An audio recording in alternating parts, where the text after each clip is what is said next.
kasama sa kanila ang proyekto ng LRA, ang e-title. At para bigyan sila ng information at detalye tungkol dyan, makakasama natin ang ating very special guest this morning, si Attorney Robert Leiretana, Deputy Administrator ng Land Registration Authority. Good morning, Attorney. Magandang umaga, Administrator. Magandang umaga din, JP at saka Dayan. Nagpapasalamat kami at binigyan nyo ng pagkakataon ng LRA na maipaliwanag yung mga inisyatibo at mga programa ng aming ahensya. Sir, meron tayo ngayong proyekto, ito yung computerized land registration system. Ano ba ito, sir? Ito rin yung tinatawag nating e-title. Maybe din yung ipaliwanag, Administrator. Bigyan ko lang kayo ng background, JP. Lingid sa kaalaman ng lahat, kung ang COMELEC ay nag-start ng kanilang computerization noong 2010, ang LRA po ay nag-start ng kanilang massive computerization program noong 2008 pa. Ang layunin po ng aming computerization program ay i-convert lahat ng aming mga titulo, mga dokumento, mga instrumento sa aming vault into digital form. At lahat po ng mga impormasyon na ito ay nakalagay na ngayon sa isang database. Yun po essentially yung aming computerization program. As well as, yung proseso ngayon sa Register of Deeds, kung mapapansin nyo, ay naka-computer na po. Nasa sistema na nakapaloob sa isang computer system ang lahat ng mga proseso sa Register of Deeds. Kamusta naman po, Attorney, yung land records management ng LRA sa Dahil po sa LTCP or the Land Titling Computerization Program, naging malinis at naging secured. Bakit, kamo? Kasi ang mga record ngayon, instead na ito'y mga manually kept sa aming mga vault, ay ito po'y nakakonvert na ngayon sa database at kung sabihin natin electronic database or electronic vault. So in that case, wala nang nawawalang titulo, wala nang nadadamage, wala nang napupunit dahil ito'y naka-electronic database na. Well, JC, speaking of, sinabi nga nyo, Attorney, yung tungkol sa land titling computerization program, ano po ba yung may mga difficulties po ba or challenges tayong nakaharap nung nagsisimula po itong proyektong ito? Opo. As in any other computerization project in the government, syempre, sa una pa lang, magkaka-experience kami ng mga, sabihin na natin, mga difficulties or mga hitches or glitches along the way. Lalo na yung mga misfiling ng record. Ang isa na dito ay yung mga technical error sa mga technical description. At ito'y nare-resolve na kasi ngayon, nung nag-convert kami into digital format, nagkaroon ng scanning, nagkaroon ng conversion, encoding ng mga information sa titulo. Doon nakikita namin na may mga depekto pala sa mga technical description.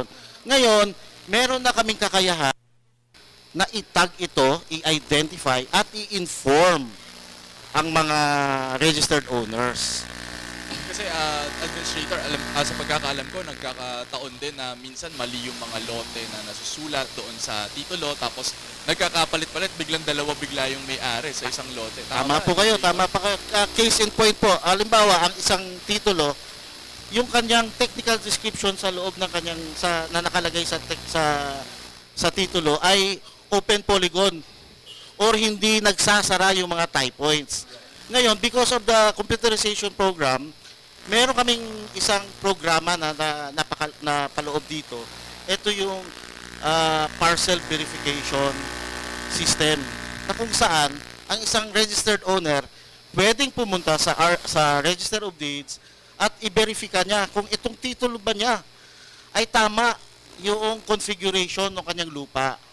At ang resulta nito, bibigyan siya ng parcel configuration ng kanyang lupa, lot configuration. So doon malalaman mo, ito pala ang hugis ng aking binibiling lupa, or di kaya, bakit ito naka-open polygon or hindi tama yung hugis.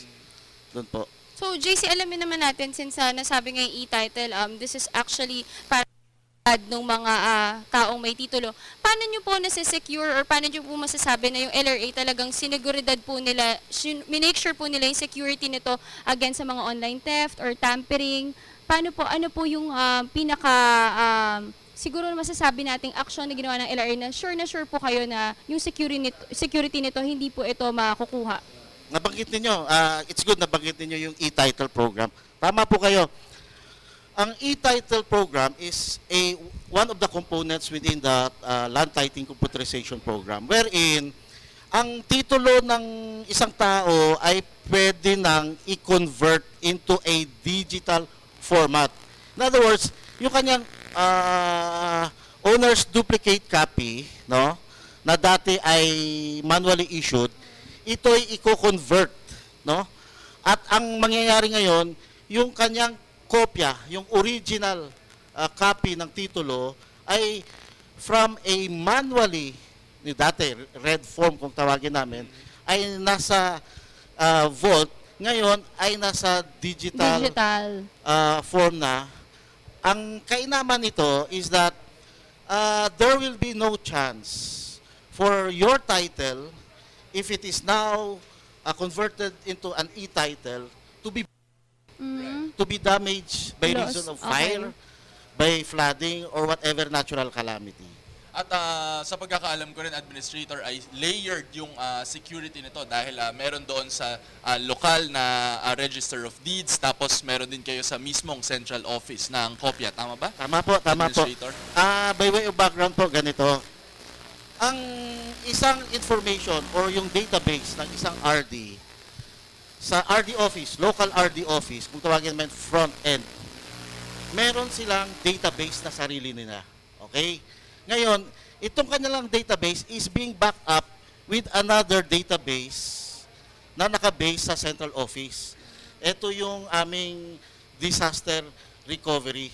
Okay? Now, another one, meron pang isang naka-backup, naka-support doon, is another disaster recovery facility which is based somewhere else. The location of which we cannot divulge. So, ibig sabihin, hindi lang yung RD mismo ang merong database, kundi yung central office at meron pang isa pa.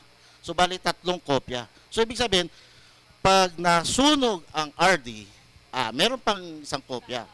May backup. At kung nasunog yung central office, again, wag naman sana, meron pang isang So, JC, kahit anong mangyari, Oo nga. secured yung mga titulo ng mga tao dahil nga may mga backup tayong mga inano. Pero sir, sa e-title, balita namin nasa phase 4 na daw po kayo. So, ano pong ibig sabihin ng nasa phase 4 na po? Tama po kayo. Actually, hindi lang e-title ang nasa phase 4, kundi yung buong computerization program. When you say phase 4, ang ibig sabihin lang nun is that out of the 167 RDs nationwide, which is supposed to be computerized, ang ngayon po, 130 na. In other words, more or less mga 92% of the operation of the LRA nationwide is computerized na. Mind you, ang aming computerization program po ay isang PPP program, is pure public-private partnership program under the BOO scheme, meaning Build, Operate, and Own. In other words, nung ito'y biniding, walang ni isang single centavo that came from the coffers of the government. So mukhang dire-diretso na talaga ang LRA, no, sa pag-computerize ng buong sistema nito as an agency. Pero siguro, Administrator, just to be clear para rin sa ating mga tagapanood, itong e-title na kopya ating mga titulo sa lupa ay posible ba itong magamit noong title owner mismo para sa kung anumang transaksyon? Magkakaroon ba ito ng legal effect or anything, Administrator? Or ang may kopya lang talaga ay yung register of deeds? Opo, tama po kayo.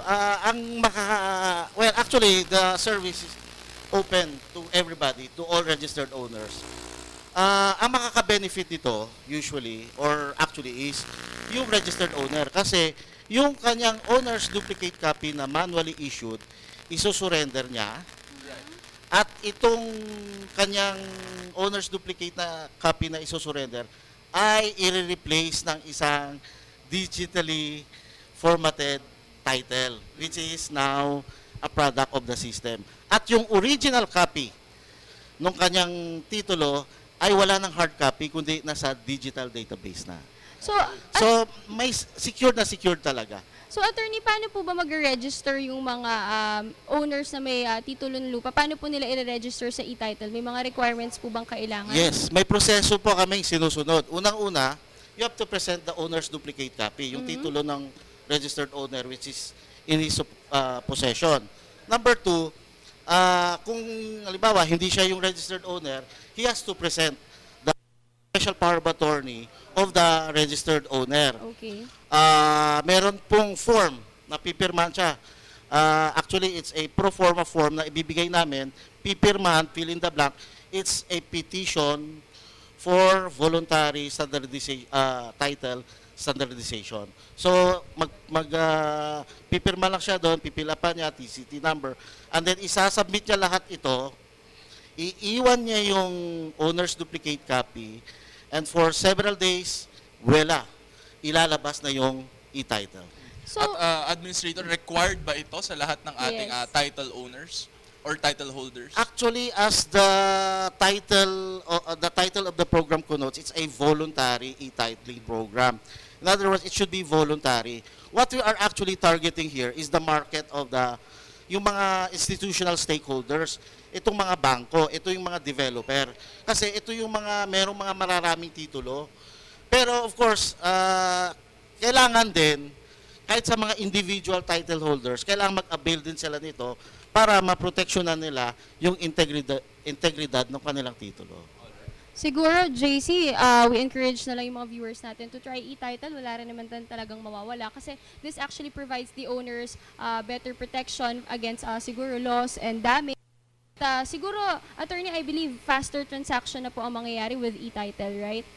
Well, not only e-title, pero yung LTCP namin, yung Land Titling Computerization Program, the ultimate objective of which is to speed up, to expedite the transaction, not only in the Register of Deeds, but also in the central office of the Land Registration Authority. Ayan, At so- ang e-title ay isa lamang sa mga instrumento. At siguro, Administrator, maaari niyong bigyan ng huling mensahe rin ng ating mga tagapanood tungkol sa computerization project na ginagawa ngayon ng LRA. Maraming salamat, JP. Since nabigyan nyo kami ng pagkakataon na ipaliwanag itong aming mga inisyatibo at programa, kukunin ko na rin yung pagkakataon na magbigay ng konting practical tips sa ating mga registered owner. Na kung sila ay o-offeran ng, let's say, isang lupa na covered ng isang titulo, ang unang-una nilang gagawin ay kumuha sila ng Xerox copy ng titulo na yan. At antimano, pumunta sila sa Register of Deeds where the property is located at kumuha sila ng certified true copy ng titulo para makita nila kung yung bang titulo na ino-offer sa authentic. Alright? Or yung lokasyon ba ay tama. Kasi makikita mo naman doon sa technical description nung lupa. Number two, bago sila magkapirmahan nung seller, kailangan ipakita muna yung owner's duplicate copy at ibigay sa kanya. Kasi kadalasan, pipirma ka ng deed of sale, pero yung owner's duplicate copy ng lupa ay hindi pa naibibigay doon sa buyer. So, yun po ang mga practical tips na gusto kong ipamahagi sa mga mamamayan. So, kailangan maging secure at sigurado Yes. sa lahat ng ating mga transactions, lalo na sa pagbili at pagbenta ng mga titulo sa lupa. So, very interesting na proyekto mula sa LRA at congratulations so far sa Phase 4, Attorney. At we really look forward sa pagbuo ng inyong land titling computerization program. Maraming Thank you so salamat, much, Administrator. Maraming salamat po. Actually, hindi po ito effort lang ng mga opisyales. Kagaya ng aming administrator na si Attorney Galan Diaz, yung aking co-deputy na si Deputy Administrator Ronnie Ortile. Ito po yung effort nung lahat ng mga kawani ng LRA. At of course, yung aming project, yung Lares.